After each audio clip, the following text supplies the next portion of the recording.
Hello दोस्तों, नमस्कार। स्वागत है आप सभी का आपके अपने यूट्यूब चैनल में। दोस्तों आज है 24 नवंबर और आज आपका दिल्ली पुलिस कांस्टेबल के तीसरे शिफ्ट का पेपर भी समाप्त हो चुका है। तीसरे शिफ्ट के पेपर में पूछे गए जो रियल क्वेश्चन पूछे गए थे वो सारे क्वेश्चन लेकर आया हूँ, तो पूरा वीडियो एंड तक देखिएगा।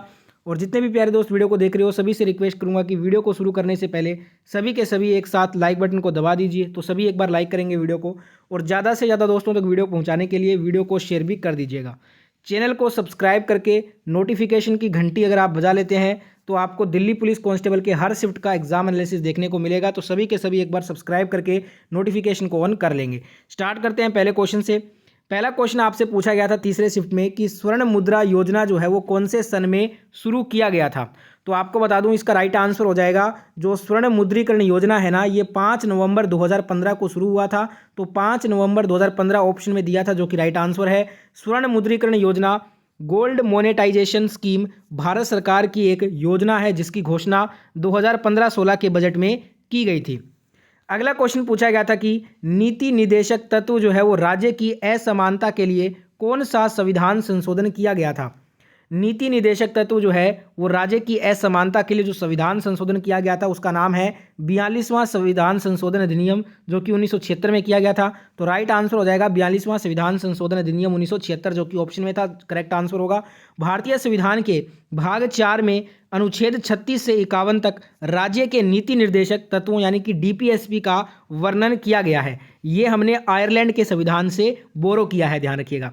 अगला क्वेश्चन आया था कि भारतीय संविधान का अनुच्छेद 19 में किसका उल्लेख नहीं है। तो यहाँ पे देखिए एक ऑप्शन था प्रेस की स्वतंत्रता, जो कि आपको आर्टिकल 19 में नहीं दिया गया है। तो ये आपका अलग ऑप्शन था जो कि आपको करेक्ट करना था।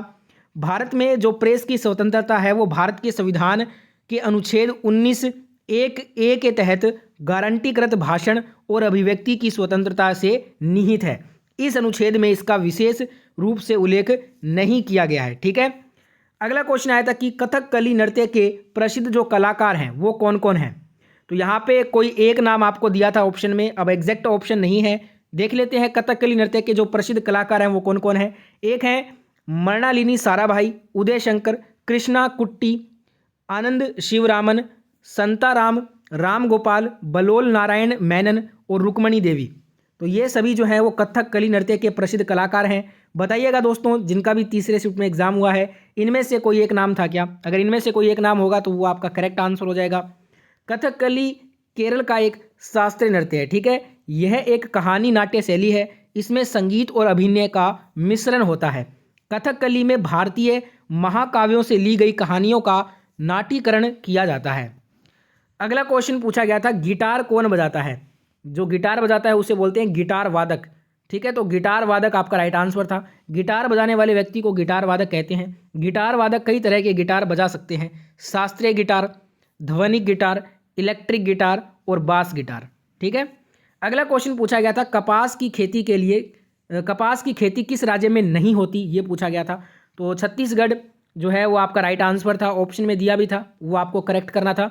छत्तीसगढ़ में कपास की खेती नहीं होती है। कपास की खेती भारत के प्रमुख भागों में होती है और ये मुख्यतः पंजाब, हरियाणा, राजस्थान, उत्तर प्रदेश, मध्य प्रदेश, गुजरात, महाराष्ट्र, आंध्र प्रदेश, कर्नाटक के कुछ हिस्सों में होती है। तो हमें पूछा गया था कि किस राज्य में नहीं होती कपास की खेती, ऑप्शन में छत्तीसगढ़ दिया था, वो आपको राइट करना था। नेक्स्ट क्वेश्चन आया था कि सबसे अधिक राज्य से होकर कौन सी नदी गुजरती है। तो इसमें तो कोई शक नहीं है, गंगा नदी सभी करके आए होंगे, बिल्कुल सही होगा आपका। गंगा नदी जो है वो सबसे अधिक राज्यों से होकर गुजरती है। भारत में सबसे ज़्यादा राज्यों से होकर गुजरने वाली नदी जो है वो गंगा है। यह नदी उत्तराखंड, उत्तर प्रदेश, बिहार, झारखंड और पश्चिम बंगाल से होकर गुजरती है, ठीक है। बढ़ेंगे अगले क्वेश्चन की तरफ। अगला क्वेश्चन आया था कि भारत में जूट का सबसे बड़ा जो उत्पादक राज्य है वो कौन सा है। तो ऑप्शन में था पश्चिम बंगाल का नाम, जो कि आपका बिल्कुल राइट आंसर होगा। भारत में जूट का सबसे बड़ा जो उत्पादक राज्य है वो पश्चिम बंगाल है। मार्च 2021 तक पश्चिम बंगाल में देश के कुल कच्चे जूट का 50% से ज़्यादा उत्पादन होता है, ठीक है। और जूट जो है वो एक खरीफ की फसल है। अगला क्वेश्चन आया था कि 2011 की जनगणना के अनुसार कितने राज्यों की महिला साक्षरता 90% से अधिक है। तो 2011 की जनगणना के अनुसार एक ऐसा राज्य है जिसमें महिला साक्षरता 90% से अधिक है। तो एक आपका बिल्कुल राइट आंसर हो जाएगा। एक क्वेश्चन आया था अभिनव बिंद्रा की पुस्तक कौन सी है। तो देखिए, a shot at history my obsessive journey to Olympic gold, ये जो पुस्तक है वो अभिनव बिंद्रा की है।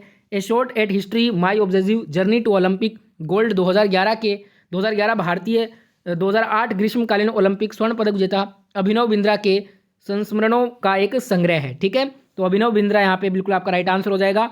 वीडियो में आगे बढ़े उससे पहले जितने भी दोस्त वीडियो को यहाँ तक देख चुके हैं और आपने अभी भी लाइक नहीं किया है, तो आपके लिए इतना मेहनत कर रहे हैं, तो सभी के सभी एक बार वीडियो को लाइक करेंगे। तो सारे जने लाइक बटन दबाइए और जितना हो सके वीडियो को शेयर भी कीजिए और चैनल को सब्सक्राइब करके नोटिफिकेशन की घंटी अगर आप ऑन कर लेते हैं तो इससे हमारी बहुत हेल्प होती है। ये बिल्कुल फ्री है, तो जरूर सारे के सारे एक बार सब्सक्राइब करेंगे। नेक्स्ट क्वेश्चन आया था, अनिल कुंबले ने 10 विकेट किस सन में लिए थे? एक टेस्ट मैच के एक इनिंग में पूरे टीम के 10 के 10 विकेट उन्होंने लिए थे सन 1999 में। और ये दोस्तों 4 से 7 फरवरी 1999 दिल्ली के तत्कालीन फिरोज शाह कोटला स्टेडियम, अब जिसका नाम है अरुण जेटली स्टेडियम में चले उस मुकाबले में लेग स्पिनर अनिल कुंबले ने एक पारी में 26.3 ओवरों में 9 मेडन के साथ 74 रन देकर पूरे टीम के 10 विकेट चटकाए थे। ठीक है, अगला क्वेश्चन आया था कि ज्यूरिख डायमंड लीग 2022 फाइनल जीतकर डायमंड लीग ट्रॉफी जीतने वाले इतिहास में पहले भारतीय एथलीट कौन बने हैं? तो ये नीरज चोपड़ा बने हैं। तो नीरज चोपड़ा इस क्वेश्चन का राइट आंसर होगा। सितंबर 2022 में नीरज चोपड़ा ने ज्यूरिख डायमंड लीग 2022 फाइनल जीतकर डायमंड लीग ट्रॉफी जीतने वाले इतिहास में पहले भारतीय एथलीट बन गए हैं।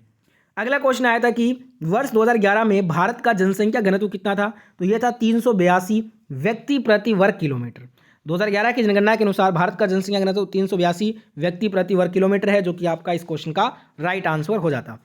अगला क्वेश्चन पूछा गया था, राष्ट्रमंडल खेल का शुभंकर पूछा गया था। तो देखिए 2022 में बर्मिंघम में खेले गए राष्ट्रमंडल खेलों का शुभंकर था पैरी द बुल। पैरी एक बैल है जो बहुरंगी षटभुजों से सजा हुआ है। इसका नाम बर्मिंघम के पैरी बर नाम के इलाके पर रखा गया है। एक क्वेश्चन आया था कि मध्य प्रदेश में नृत्य के लिए कौन सा पुरस्कार दिया जाता है? मध्य प्रदेश में दोस्तों नृत्य के लिए राष्ट्रीय कालिदास सम्मान, राष्ट्रीय कुमार गंधर्व सम्मान, ये दोनों दिए जाते हैं। तो बताइएगा दोनों में से कौन सा वाला पूछा था। कालिदास पुरस्कार मध्य प्रदेश के किस शहर में दिया जाता है? तो ये उज्जैन शहर में दिया जाता है। कालिदास सम्मान मध्य प्रदेश सरकार द्वारा दिया जाने वाला एक प्रतिष्ठित कला पुरस्कार है।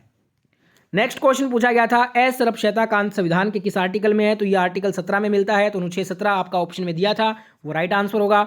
एक क्वेश्चन आया था कि भारत के महान्यायवादी की नियुक्ति कौन करता है? तो ये भारत के राष्ट्रपति के द्वारा की जाती है। तो भारत के राष्ट्रपति ऑप्शन में था, करेक्ट आंसर कर लीजिएगा। एक आया था कि विधानसभा में अधिकतम सीटें कितनी हो सकती हैं? 500 हो सकती हैं। तो 500 यहाँ पे राइट आंसर होगा। एक क्वेश्चन था कि 1885 में कांग्रेस की स्थापना के समय भारत के वायसराय कौन थे? तो उस समय भारत के वायसराय थे लॉर्ड डफरिन। तो ऑप्शन में लॉर्ड डफरिन का नाम दिया था, आपको करेक्ट करना था। एक आया था सीमांत गांधी किसे कहते हैं? तो खान अब्दुल गफार खान को सीमांत गांधी कहा जाता है। एक क्वेश्चन था कि the test of my life पुस्तक के लेखक कौन है? तो युवराज सिंह हैं। युवराज सिंह ऑप्शन में था, करेक्ट करना था आपको। एक क्वेश्चन आया था इनमें से कौन सी बुक कौटिल्य ने लिखी है? तो अर्थशास्त्र जो बुक है वो कौटिल्य यानी कि चाणक्य के द्वारा लिखी गई है। तो इतने ही क्वेश्चन मिले हैं। थर्ड शिफ्ट के जैसे और क्वेश्चन मिलेंगे पीडीएफ में ऐड कर लिया जाएगा।